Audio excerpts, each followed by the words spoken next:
गृणतो नाम तस्य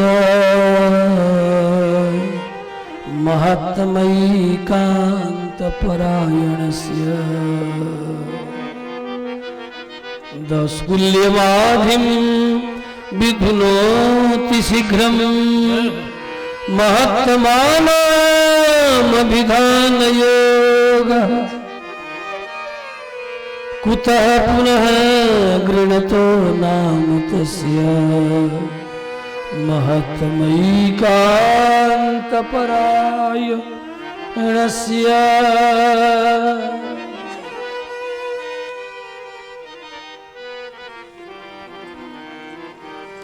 जिनके चरित्र ऐसे हैं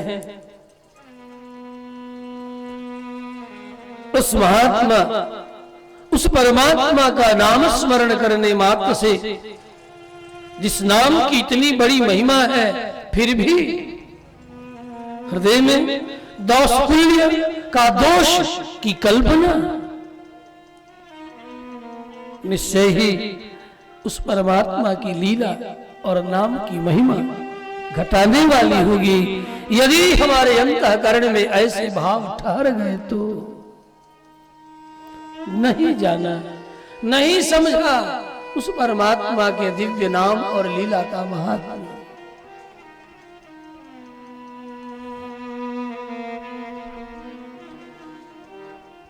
वह परम पवित्र हो जाता है जो भगवत लीला नाम धाम का स्मरण करता है। वह दुष्कुल में उत्पन्न होकर के भी दिव्य रसों से युक्त होकर के दिव्यता को प्राप्त कर लेता है। जैसे संत प्रवर रैदास जिनके चरणों में मीरा ने शरणागति की। हाँ,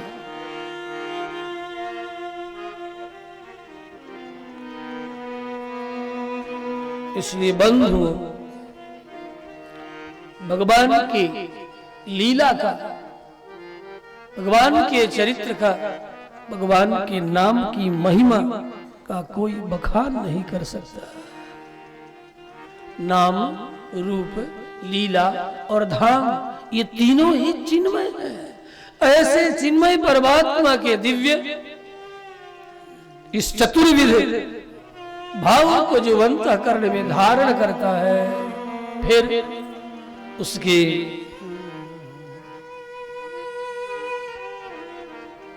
जन्म और योनि का विवेचन मत करना।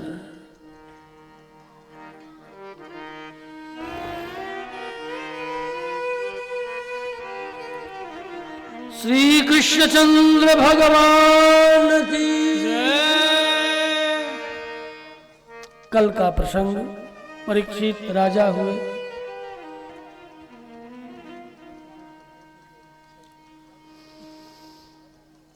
अपने राज्य को सुव्यवस्थित करने के लिए नित्य ही सैनिकों के साथ पूर्व पश्चिम उत्तर दक्षिण की यात्रा करते। यह राजनीति है, राजधर्म है कि जब भी कोई नया राजगद्दी को राजा संभाले तो उसका धर्म है कि अपनी सीमाओं का और अपनी प्रजा के अंतर हृदय को समझे। हमारी प्रजा क्या चाहती है, किस प्रकार की रुचि, किस प्रकार का आहार विहार आदि हमारी प्रजा का है, उसे जान। आज हमारी प्रजा की क्या आवश्यकता है और हम शासन करते हुए अपने प्रजा को किस तरह संस्कार दें जिससे कि वे परस्पर मैत्री भाव से एक दूसरे के प्रति देखते हुए धर्म अर्थ काम मोक्षादि चतुर्विध पुरुषार्थ को प्राप्त कर सके। यही राजधर्म है, क्योंकि जीवन केवल जीने मात्र के लिए नहीं है, जीवन का उद्देश्य है, जीवन का लक्ष्य है, प्रथम लक्ष्य है धर्म। सभी धर्म में प्रतिष्ठित रहे और धर्मानुकूल अर्थ अर्जन करे। उस अर्थ के द्वारा जो जो मन में कामना जगे धर्मानुरूप, व्यवस्थानुरूप, जिससे किसी और को पीड़ा न हो, अपनी उन कामनाओं की संतुष्टि करे। सह अस्तित्व की भावना से कामना की संतुष्टि, ये नहीं कि आपके मन में आ गया कोई भी कामना और उसमें सह अस्तित्व नहीं है, अपने परिवेश के अस्तित्व के साथ यदि लड़ना पड़े तो उस प्रकार के काम की निंदा की गई है। वह काम्य कर्म निंदित कर्म है, वह उच्छृंखलता है। सह अस्तित्व की भावना से अपने अंतर हृदय की कामना को संतुष्ट करना ही सही काम है। काम भी पुरुषार्थ है। काम्यते अशौ कामः, जो आप कमु कांतव, जिसके द्वारा आपकी जस कीर्ति की कांति बढ़े, वही काम ज्येष्ठ और श्रेष्ठ है। वही कामना की संतुष्टि धर्मानुकूल है, जिससे आपकी कांति बढ़े। किसकी कांति? जस की कांति, कीर्ति की कांति, यहां तक कि शरीर की कांति, मुख की कांति, आंखों की कांति, वाणी की कांति बढ़े। ये जिससे कांति नष्ट हो रही हो वो काम, इसलिए कम कांतौ धातु, इसी के द्वारा कामना शब्द निष्पन्न होता है। यद यद कामयते, जो आप कामना करते हैं उसकी संतुष्टि हो, लेकिन सह अस्तित्व की भावना से। यह है भारतीय संस्कृति।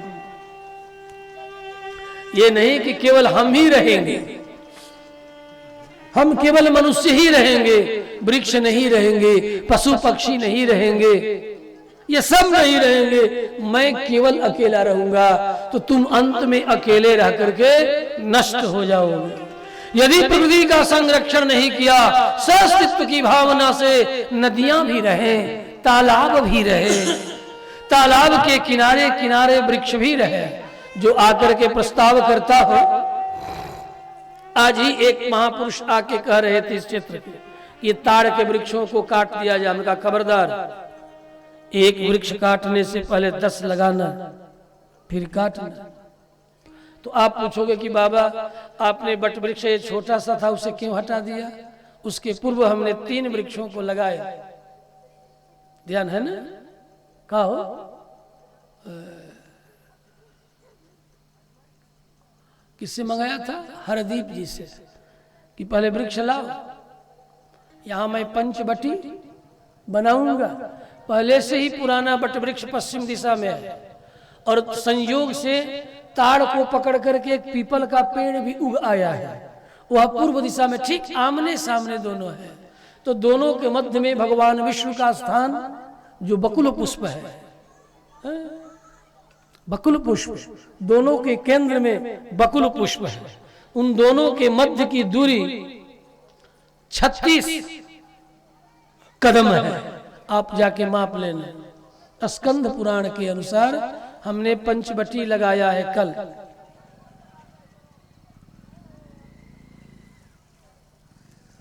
वो कौन थे? बांके ना, बांके के साथ कल जाके लाए सब और एग्रीकल्चर कॉलेज से। दक्षिण दिशा में आंवला, उत्तर में बेल, पूर्व में पीपल, पश्चिम में बट वृक्ष है। 2 वृक्ष अगत्या पहले से ही उपस्थित है। मध्य में बैलेंस बिगाड़ रहा था एक और बट वृक्ष। हमने कहा कि इन्हें उतार दिया जाए, क्योंकि ये पंचवटी में बाधा उपस्थित कर रहे हैं देवता, और इन्हें उतार करके ठीक उनके बगल में हमने मौलश्री, जिसको लोक भाषा में बकुल पुष्प कहते हैं, ये दोनों ही संस्कृत नाम है। और आप जाके दर्शन करेंगे। और जिन लोगों को इसके संबंध में विशेष और जानकारी की जरूरत हो, वे हमारे पीताम्बर जी को अपना व्हाट्सएप नंबर दे देंगे। वे बड़ा सुंदर एक लेख संग्रह करके अपने मोबाइल में रखे हुए हैं। आपको पंचवटी के संबंध में विस्तृत जानकारी आपको प्राप्त हो जाएगी।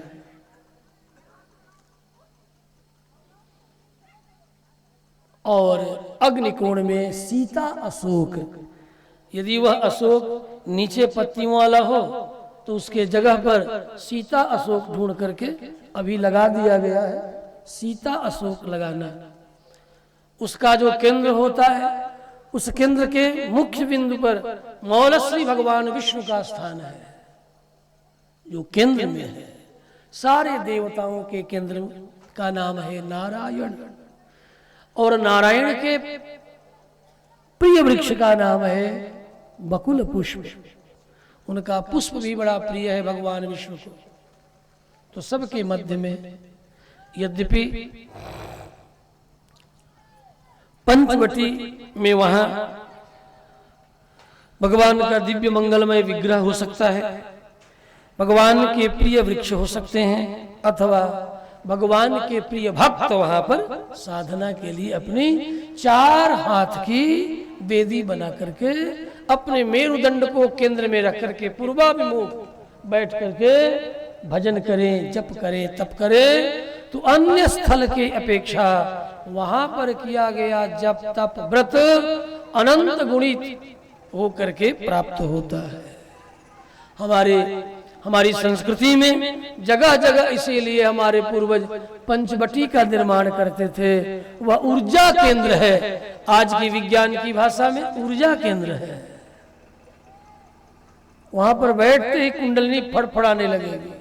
हाँ, कोई नियम से 6 माह बैठ करके केवल आंखें बंद करे, पूर्वाभिमुख कुछ न करे, बिल्कुल निवर्त होकर केवल मेरुदंड सीधा करके आंखें बंद करे, 6 माह नित्य 3 घंटा देखोगे तेरे स्वभाव में, स्वरूप में वो बदलने लगोगे। बिना किसी मार्ग को जाने समझे केवल बैठो, केवल बैठना जान जाओ तो बस, केवल बैठो। बहुत कठिन काम है बैठना, आसान काम नहीं है। कुछ भी मत करो, बड़ा कठिन काम है। कुछ भी मत करो, बहुत कठिन काम है। कुछ भी ना करना, केवल बैठे रहना। कोई यदि कहे कि सामने यूं ही बैठे रहो तो बड़ा कठिन है। बैठना आसान काम मत समझना, सबसे कठिन है कुछ नहीं करना। वास्तव में जो कुछ नहीं करने का रहस्य जान गए, वे अपने आप को जान लेते हैं। अपने को जानना हो तो कुछ करो मत, कुछ भी मत करो। हाँ, कुछ भी मत करो, यह अध्यात्म की भाषा है। कुछ भी मत करो। जब कुछ भी न करोगे तो तुम देखोगे कि तुम अपना परिचय पा लिया है। अपना परिचय पाना हो तो प्रकृति का कुछ भी मत करो, अपने से परिचित होना हो तो। और वहां बैठो, अकर्मक क्रियाएं जितनी हैं उन सारी क्रियाओं का आधार धारण करो। अकर्मक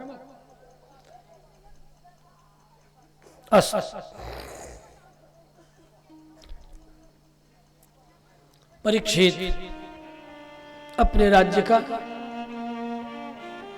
दर्शन कर रहे हैं।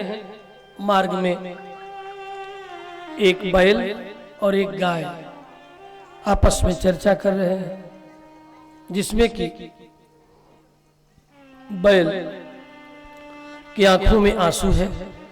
जिस बैल को हम धर्म कहते हैं, वृषभ धर्म का प्रतीक है और गाय पृथ्वी का प्रतीक है।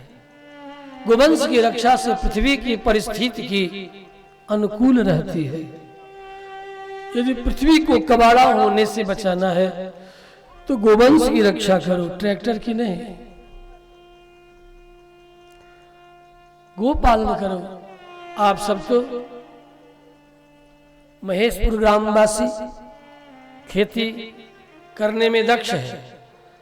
यदि शुद्ध सात्विक अन्न, फल, सब्जियां उपजानी हो तो खेत में गोवंश का विकार, कंपोस्ट, गोवंश के विकार से अपने खेत की उर्वरा शक्ति को, ऊर्जा को बढ़ाओ। शरीर भी, फल अन्न भी शुद्ध प्राप्त होगा तो आप शुद्ध खाएंगे तो आपका शरीर भी शुद्ध होगा और अधिक से अधिक आरोग्य प्राप्त करेंगे। जो भी रासायनिक खाद है वह सब स्वास्थ्य को बिगाड़ने वाला है। इसलिए बंधु, ये केवल गाय और वृषभ का चरित्र नहीं है, ये वास्तव में पृथ्वी संरक्षण का चरित्र है, पृथ्वी की रक्षा की कथा है।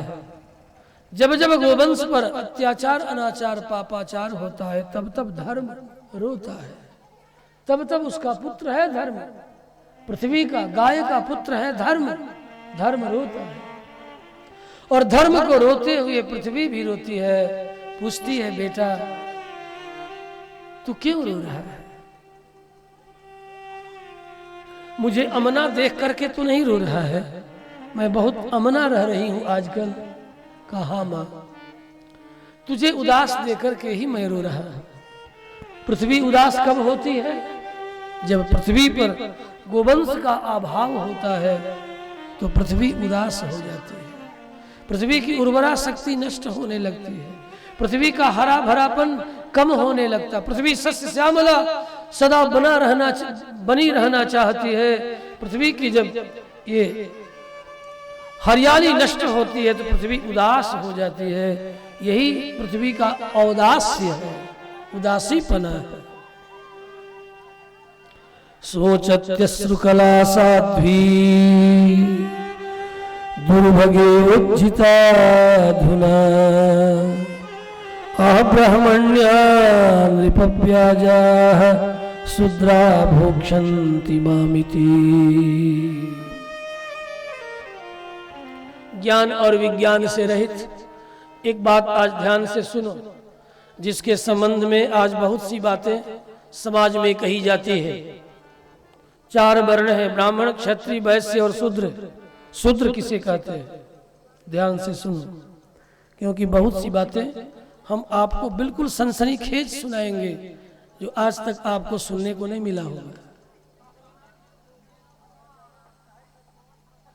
जो ज्ञान और विज्ञान से रहित है वह सोचने के योग्य है। शूद्र शब्द का अर्थ है सोचनीय। ज्ञान विज्ञान से रहित कोई भी जो मनुष्य है, जन्मना जायते शूद्रः, जन्म से हर व्यक्ति सोचनीय होता है, सोचने के योग्य होता है, इसलिए उसे हम शूद्र कहते हैं। और यदि उसी अवस्था में ही बना रह गया पीढ़ियों, पिता भी सोचनीय, पढ़े लिखे नहीं, ज्ञान विज्ञान से रहित, उनका बेटा भी ज्ञान विज्ञान से रहित, उनका भी बेटा ज्ञान विज्ञान से रहित, तो वे सब के सब कौन हुए? सोचने के योग्य।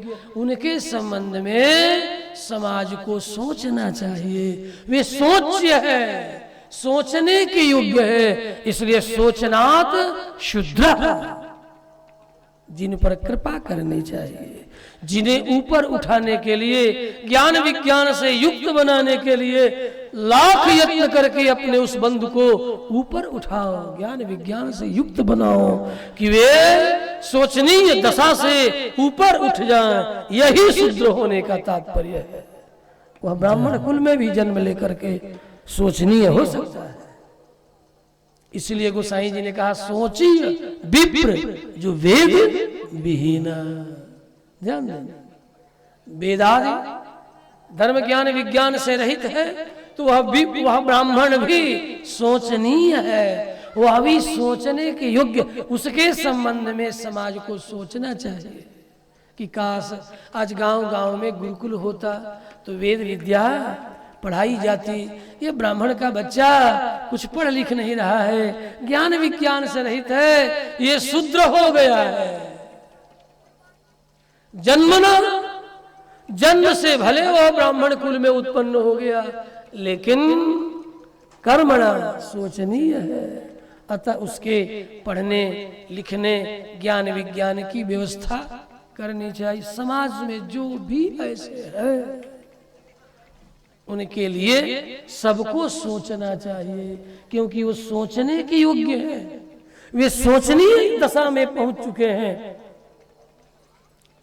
और जो इस दशा से उबर गए उन्हें अपने अन्य जो सोचनीय हैं उनके विषय में सोचना चाहिए कि चलो भैया, कल हम ज्ञान विज्ञान से रहित थे, मेरे पिता ने बड़ा यत्न किया, समाज ने भी बड़ा यत्न किया, और सब जो ज्ञान विज्ञान से युक्त थे उन सब लोगों ने भी बड़ा यत्न किया, बड़ी कृपा की। हम और हमारे आने वाली पीढ़ियां भी सोचनीय दशा से अब जो और सोचनीय है उन्हें उठाने का हमें भी यत्न करना चाहिए, हमें रिजर्वेशन छोड़ देना चाहिए।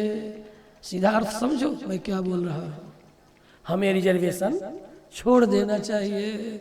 अब हमारे अन्य भाइयों को जो सोचनीय दशा में पहुंच चुके, जन्म तो लिया ब्राह्मण कुल में, क्षत्रिय कुल में, वैश्य कुल में, वो भी सोचनीय दशा को प्राप्त कर लिए, हम सोचनीय दशा को प्राप्त किए, इसीलिए हम शूद्र कहलाए।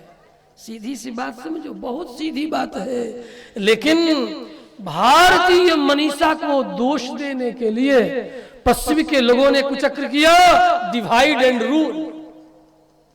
ध्यान दो, ध्यान दो इस बात को। भारत के मंदिरों में जो आज ये प्रचार किया जा रहा है कि शूद्रों का शोचनीय अवस्था में रहने वालों का प्रवेश निषेध है, ये अंग्रेजों के समय में तुम्हें बांटने के लिए हुआ है। इतिहास पढ़ो, ये नए नए सत्ता के लोभ में उसी डिवाइड और रूल को, डिवाइड एंड रूल की सिद्धांत को मानने वाले आज के राजनेताओं की बातों से सावधान रहो, बटो मत। तुम चार नहीं हो, तुम एक हो, सनातनी हो, वैदिक हो, हिंदू हो। ध्यान देना, बटोगे कटोगे। हिंदुत्व यदि बटेगा तो कटेगा। देखो, यदि याद न हो तो इतिहास याद करो। मैं भागवत की कथा में कभी कभी ये प्रसंग आता है तो मुझे कहना पड़ता है। जब 1946 में ये निर्णय हुआ कि कौन भारत के साथ रहेगा और कौन बाहर जाएगा, उस समय जो आज भारत में रह गए हैं उन लोगों ने भी वोट किया कि विभाजन हो। और उस संबंध में आप पटेल का भाषण सुनना, जब रातों रात बदल गए तो पटेल ने कितना आश्चर्य व्यक्त किया है। ये पटेल जी ब्राह्मण थे, वैश्य थे, क्षत्रिय थे, जरा सोचना ये कौन थे? ये हिंदू थे। ऐसे सोचना, वे ब्राह्मण नहीं थे, वे क्षत्रिय नहीं थे, वे हिंदू थे। तुम पहले हिंदू हो, फिर परस्पर एक दूसरे को अपना ही छोटा भाई है तो क्या बड़ा भाई उसे नहीं पढ़ाता है? उसे पढ़ा लिखा करके योग्य बनाता है। जैसे मैं पढ़ लिख करके योग्य हो गया, वैसे तुम भी पढ़ लिख करके योग्य बन जाओ। ये परस्पर सह अस्तित्व की भावना थी।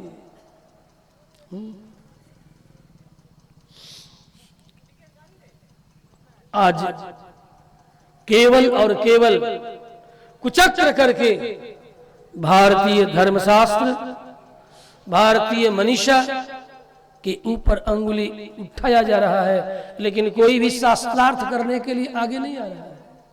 अपना डफली, अपना तान जो जहां है वहीं से तान छेड़ रहा है। क्यों? कि धर्मनिरपेक्ष राष्ट्र स्वीकार किया तूने, और वे तो बाइबल पढ़ सकते हैं, अंग्रेजी जानते हैं, उर्दू जानते हैं, कुरान पढ़ सकते हैं, लेकिन तुम्हें तुम्हारी संस्कृत से तुम्हें दूर कर दिया गया है कि तुम अपने धर्मशास्त्र को न पढ़ सको, न पढ़ोगे, न जानोगे।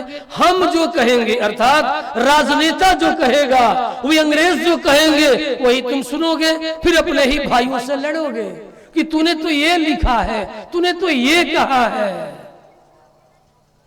जिस मनुस्मृति पर आज इतने तरह की बातें लोग करते हैं, कभी मनुस्मृति मूल तो पढ़ लो। कुछ कहने से पहले आदि से लेकर के अंत तक पढ़ो, और पढ़ने के बाद तुम्हें समझ में आएगा कि मनुस्मृति में जन्मना और कर्मणा, इन दोनों में कर्म की प्रधानता दी गई है।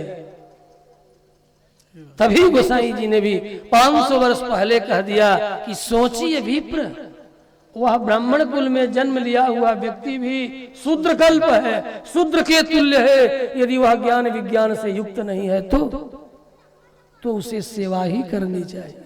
सेवा भी कठिन काम, सेवा करे, अपने बड़े भाइयों के आज्ञा अनुसार चले, क्योंकि पढ़ा लिखा नहीं, समझदार नहीं हुआ, समझा नहीं ज्ञान क्या है विज्ञान क्या है, तो जैसे पढ़े लिखे लोग कहें वैसा तुम करो और उनके अनुसार तुम चलो। कहां इसमें गलती थी? और यदि तुम ज्ञान विज्ञान को समझ लिया, पढ़ लिख लिया, तो अपने विवेक से चलो, ज्ञान विज्ञान से युक्त हो गया, तुम सोचनीय दशा से बाहर निकल गए। अब उसी दशा में पीढ़ियों बने रहे बने रहे बने रहे बने रहे, तो जकड़न हो गया, और जकड़न का परिणाम एक विशाल समूह तैयार हो गया जो कि सोचनीय दशा में पहुंच चुके थे। अब समूह में हम उन्हें कहने लगे, रे ये तो शूद्र है, अर्थात सोचनीय है। अब उसे उठाने के लिए बहुत यत्न किया, लेकिन जिसके पेट भर गए, जो उठ गए, अपने ही भाइयों के लिए जो सोचनीय दशा में पड़ा है, उसके लिए वो कुछ और नहीं करने को तैयार है। और बड़े बड़े बुद्धिजीवियों का डिबेट ऑनलाइन हो रहा है, हाँ? बड़े बड़े बुद्धिजीवियों का डिबेट हो रहा है, तर्क वितर्क चल रहा है।